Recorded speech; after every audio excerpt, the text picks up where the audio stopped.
और बच्चों क्या हाल चाल। आज मैं आपके लिए एक बहुत इंपॉर्टेंट टॉपिक लाया हूँ। बहुत सिंपल सा छोटा सा टॉपिक है जहां पे कॉम्बिनेशन ऑफ कैपेसिटर्स आपको पूछा जाता है और आप फंस जाते हो क्योंकि आपको ये नहीं दिख रहा होता कि सीरीज है कि पैरेलल है, हम क्या फॉर्मूला लगा दें कि हमारा आंसर आ जाए। ठीक है, और मैं आपके लिए जो मेथड लाया हूँ वो बहुत सिंपल सा मेथड है, potential point methods.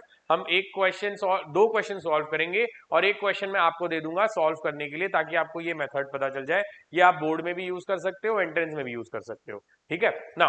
Potential point method क्या बोलता है कि आपको जो पॉइंट्स के पोटेंशियल पता है उन्हें भी मार्क कीजिए और जो पोटेंशियल नहीं पता है उन्हें आप अज्यूम कर लीजिए। जैसे आपको पहला रूल याद रखना है कि जब तक आप वायर से कनेक्शंस करेंगे तब तक पोटेंशियल सेम रहेंगे। जैसे कि अगर हम ए से यहां पे आ रहे हैं तो इस पॉइंट का पोटेंशियल ए, क्योंकि वायर है, यहाँ पे वायर है पोटेंशियल ए, यहाँ पे वायर है पोटेंशियल ए, और यहाँ पे वायर है पोटेंशियल ए।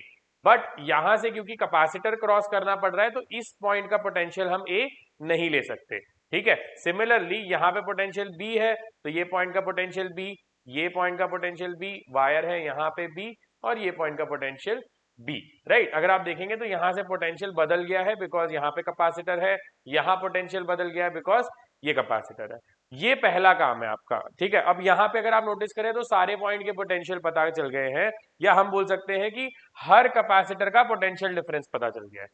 ठीक है, अब हम क्या करेंगे, जितने पोटेंशियल्स हमें दिख रहे हैं उन्हें हम मार्क कर लेंगे नॉर्मली कि हमें दो पोटेंशियल दिख रहे हैं भाई, एक ए पॉइंट दिख रहा है और एक बी पॉइंट दिख रहा है। ए और बी के बीच में कितने कैपेसिटर्स हैं, एक, दो और तीन। इट डजंट मैटर कि ए बी है या बी है, ए बी के बीच में तीन कैपेसिटर है, तो आप अपने तीनों कैपेसिटर ए और बी पॉइंट के बीच में बना देंगे तो हमारे पास में ये डायग्राम बन जाएगा।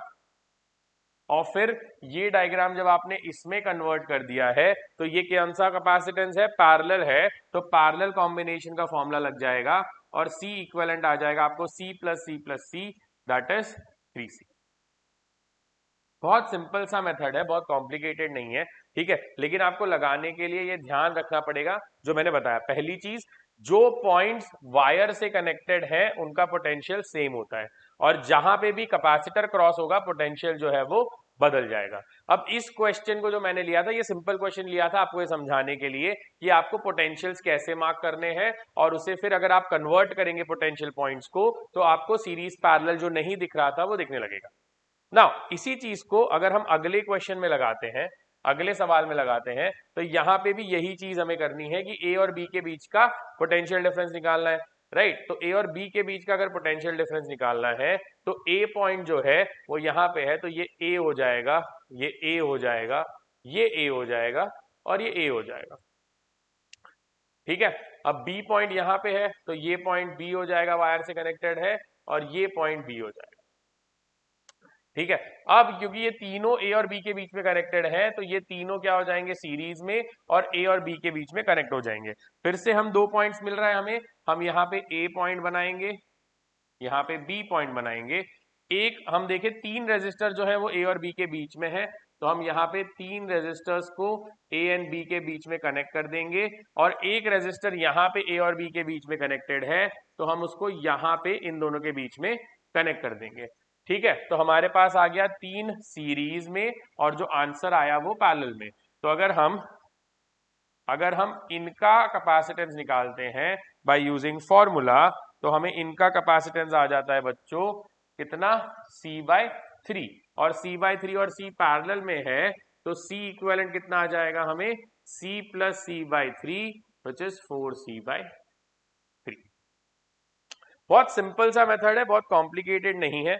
ठीक है, लेकिन जैसे मैंने आपको बताया कि आप जब भी इस क्वेश्चन को करें तो आप पॉइंट्स को सही तरीके से मार्क करें। यहाँ पे ये सीरीज पैरेलल में कौन है नहीं दिख रहा है, लेकिन जब आप इसको इस डायग्राम पे लाते हैं तो आपको सीरीज और पैरेलल क्लियर दिखने लगेगा, जिससे आपका इजी बोर्ड का क्वेश्चन आपको कॉम्बिनेशन ऑफ रेजिस्टर का सॉल्व हो जाएगा।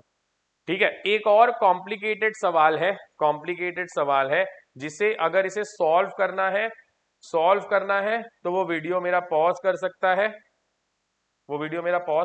है, इसको देख के आराम से सॉल्व करके मेरे से आंसर कंपेयर कर सकता है। जिसे लगता है नहीं मुझसे नहीं सॉल्व होगा, मैं आपके लिए ये क्वेश्चन सॉल्व कर दे रहा हूं। ठीक है, चलो इसमें भी हम क्या करते हैं, हमारे पोटेंशियल पॉइंट्स मार्क करते हैं। तो अगर ये ए पॉइंट है तो this is A and this point is also A. Right. Now this point is B, but यहाँ पे क्योंकि कैपेसिटर लगा है तो बी पॉइंट कोई नहीं है, तो हम क्या करेंगे, हम इस पॉइंट को नेम कर देंगे x x x x x and x. Right, तो हमें एक और पॉइंट मिल गया यहाँ पे x, और ये पॉइंट जो है ये b है। राइट, तो अगर हम इसको सिंप्लीफाई करते हैं, अगर हम इसको सिंप्लीफाई करते हैं तो हमारे पास कितने पॉइंट्स आ गए, हमारे पास पॉइंट आ गया a, हमारे पास पॉइंट आ गया x, और हमारे पास पॉइंट आ गया b। राइट, a और x के बीच में कितने कैपेसिटर है, देखो 1 2, ये पॉइंट भी x है, यहाँ पे 2 हो गए, 3, 3 के बाद में ये देखो, ये पूरा जो कैपेसिटेंस है, ये पूरा जो कैपेसिटेंस है, इन दोनों के बीच का पोटेंशियल डिफरेंस सेम है। अगर इनके बीच में पोटेंशियल डिफरेंस सेम है तो ये कि इसका कैपेसिटेंस जो है वो तुरंत जीरो हो जाता है। ठीक है, क्योंकि इन दोनों का पोटेंशियल डिफरेंस सेम है, ये दोनों x के बीच में ही लगे हुए हैं, तो यहाँ पोटेंशियल डिफरेंस नहीं है, तो इससे कोई चार्ज फ्लो नहीं करेगा, तो इसको आप डिलीट कर सकते हो, यहां से आप जंप करके यहां जा सकते हो। तो 1 2 3 कैपेसिटर लगे हैं आपके a और x के बीच में, तो a और x के बीच में हमारे 3 कैपेसिटर्स जो होंगे वो ऐसे दिखाई देंगे, ऐसे और ऐसे। राइट, और x और b के बीच में एक कैपेसिटर है, वो हमें ऐसा दिखाई देगा। ठीक है, तो हमें मिल गए सारे कैपेसिटर्स, गिन भी सकते हो आप, 1 2 3 4 5 6, 6 में से 2 कैपेसिटर डिलीट हो गए क्योंकि उनके अक्रॉस पोटेंशियल डिफरेंस नहीं था। कैसे पता चला, दोनों का पोटेंशियल डिफरेंस x है, शॉर्ट सर्किट हो गया है। ठीक है, तो ये डिलीट हो गया, 4 कैपेसिटर, 3 यहाँ और 1 यहाँ पे, सारी वैल्यू c है। अगर आप इनको ऐड करते हो तो इनका कैपेसिटेंस जो आपको आता है, इनका कैपेसिटेंस बन जाएगा, c पैरेलल में है तो ये 3c और ये c, इन दोनों को आप सीरीज में सॉल्व करोगे तो आपका c इक्विवेलेंट आ जाएगा 3c into c divided by 4c, so that is 3c by 4 and that is your c equivalent for this. Now you can see that ये इतना कॉम्प्लिकेटेड क्वेश्चन है कि अगर आप डायरेक्ट करने जाओगे कॉम्बिनेशन तो आपको नहीं पता चलेगा, और ये भी नहीं पता चलेगा कि यार ये रिडंडेंट है, इन दोनों का कैपेसिटेंस इसमें ऐड भी नहीं होगा। ठीक है, तो ये एक पोटेंशियल पॉइंट मेथड है, और इसी सेम मेथड से आप रेजिस्टेंस का भी सीरीज पैरेलल लगा सकते हो। अगर इन कैपेसिटर्स की जगह अगर रेजिस्टर्स लगे होंगे तो भी आप इस मेथड को फॉलो कर सकते हो। It is a very simple and very useful method, board में भी आप इसको यूज कर सकते हो और एंट्रीज में यूज कर सकते हो। आई होप आपको ये हेल्प करेगा आपके कॉम्बिनेशन ऑफ कैपेसिटर के क्वेश्चन को सॉल्व करने के लिए। Thank you.